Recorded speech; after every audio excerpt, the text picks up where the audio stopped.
The Whine and Cheese show is a Metaverse and NFT discussion and interview series brought to you by Metaverse Ventures Entertainment and host BEN68 and Morecheeese. Warning: the information and opinions within are solely the views of the individuals involved and contains content not suitable for anyone. One is a wanker, one's like its tongues, one's from Australia, one's from the Bronx. Snack size. Here we go. Read that one. How China threatens to splinter the metaverse. Now, I feel like it's not going to splinter it. It's going to enhance it.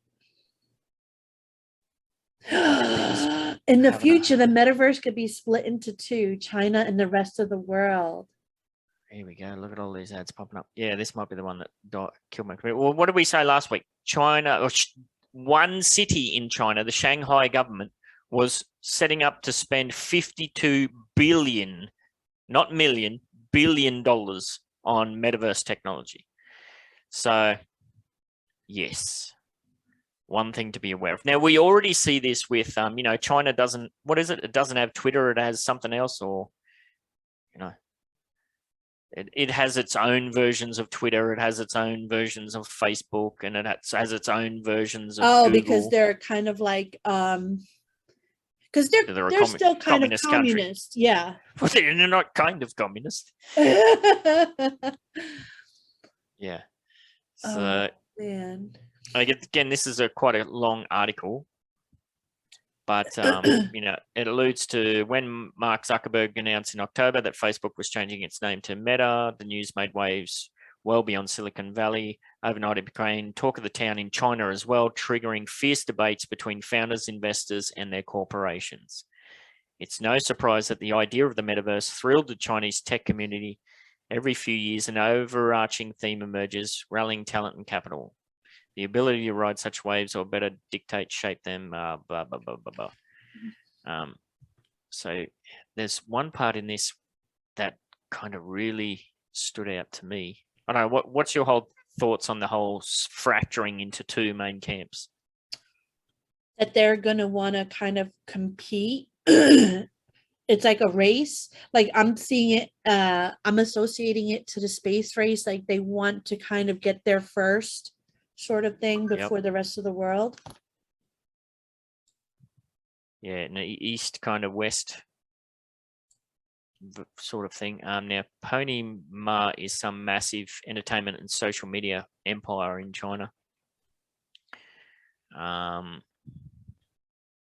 What does this say before? Pony Ma, in fact, publicly laid out a vision for building something very similar to the metaverse just a few months before Zuckerberg announced his company's name change. Pony Ma called it the Quanzhen Internet, meaning all real internet. The concept, while vaguely defined, encompasses using the web to meld manufacturing and work, and overlaps with many aspects of the Facebook co-founder's vision. But this iteration could turn out very differently, as it will be born under the watchful eye of Beijing from day one. So yeah, this is not, it's not a capitalist market economy where the market's going to do what the market's going to do. This is the government basically controls everything. Yeah. It has its fingers in everything. That kind of sucks. Here we go here. Much like the internet, the world's second largest economy will likely shield its netizens from the rest of the global metaverse.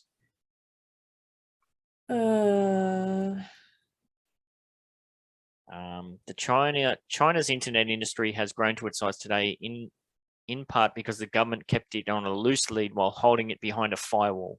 The country was more preoccupied with controlling gas, oil, telecommunications, finance, and traditional media, virtually unhindered.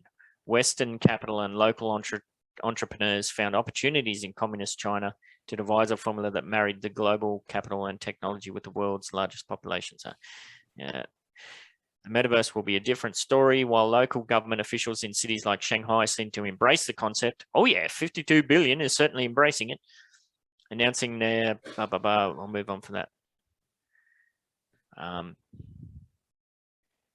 Chinese economist Ren Ziping pointed out the dangers of a metaverse, accusing it of potentially causing lower marriage and birth rates. Wow. We're gonna get to that in a little bit.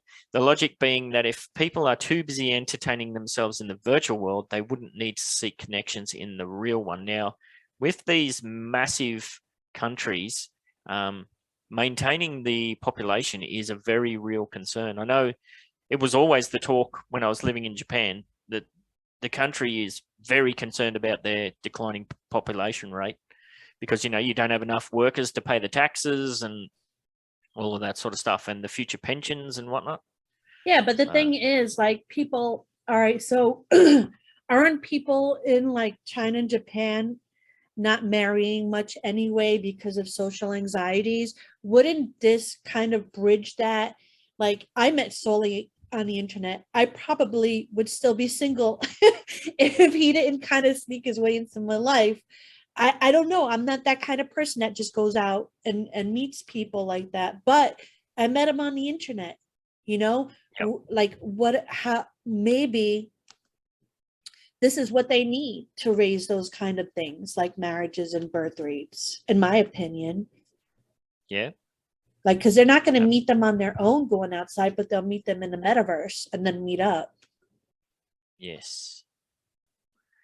Here we go. Web3.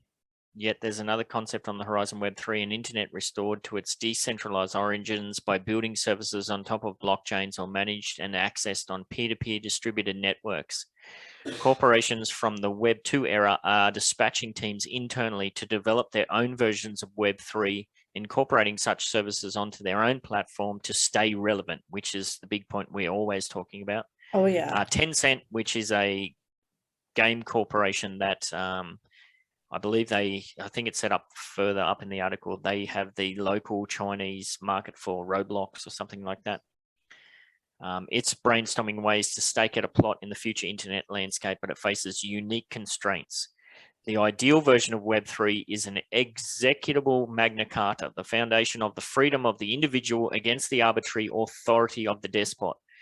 The promises of Web3 are enticing enough, so much so that corporations and venture capitalists are already rushing into the space, creating memes that have made the concept somewhat amorphous. Skeptics argue it's ironically perverting the notion of Web3 as they are betting that it will yield the next Apple, reasserting corporate dominance in a realm that's supposed to champion the little guy. Yeah. Yeah. Because Web3 is supposed to be from the bottom up, whereas internet is from the top down. So how do you feel that Web3 is going to go in China, where the Chinese government has a heavy hand over all its citizens and all of the corporations? Doesn't seem like a happy marriage, does it? Well, I mean, they can have people create their Web3 and just kind of take it from them. Developing Web3 in China is almost impossible, as everything about the concept contradicts the government's central priorities, namely meaning control over content and infrastructure, and by limiting its own technology corporations. China might lose out on what could become the next wave. However, China does have something that the West doesn't have, which is a very scary concept to myself and many in the West, with the social credit score and that sort of thing. Like, if you don't have enough social credits, well, you can't get on the train to go on a holiday to whatever and that sort of thing. No, you can't buy this or that because, you know, you've done something that's impacted on your social credit score. That's like a Black Mirror episode. That was a Black Mirror. It is literally a Black Mirror episode. Now, but a social credit score, it's a weird thing where a social credit score, that kind of system lends itself to being adapted straight into Web3. It's kind of a bizarre paradox there somewhere. Jeez. You know, it's very kind of kooky and scary. So we'll see. Now this this company, what's it called? Pangma or something? Sorry, I'm gonna Ponyma. So, everything may have grown out of his hands. The empire he's created may have grown too vast and powerful for the Chinese government to stomach. A beast that needs to be tamed, a tool that needs to be harnessed to ensure the rule of the party. In that environment, attempting to blaze new trails could be a minefield. So, yeah. That sucks because I'm sure they have they have to have so much God, what's the word? Like genius there, just waiting to explode.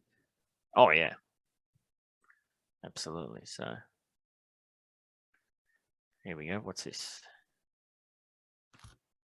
An overconfident dragon will have cause for remorse. If Ponymar's generation of entrepreneurs spent the first half of their lives swimming upstream like carps to leap over the gates of the Yellow River hoping to become dragons, then following ancient wisdom, the second part of their fate lies in knowing when to bow out, or perhaps becoming part of the system they once wished to change. Jesus.